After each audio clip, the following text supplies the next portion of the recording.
Asi panguva isi takanga takuziva kuti pamwe warida kutura, asi takaramba tichishingirira kuti mumugomba imomo.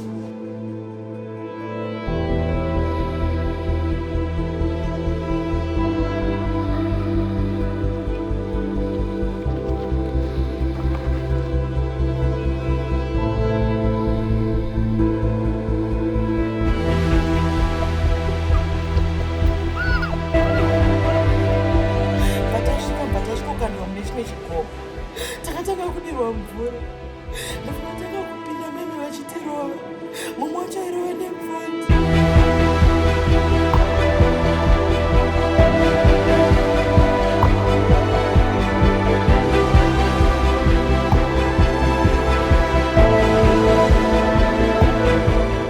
Join us in the world's biggest human rights event, Right for Rights. Take action today.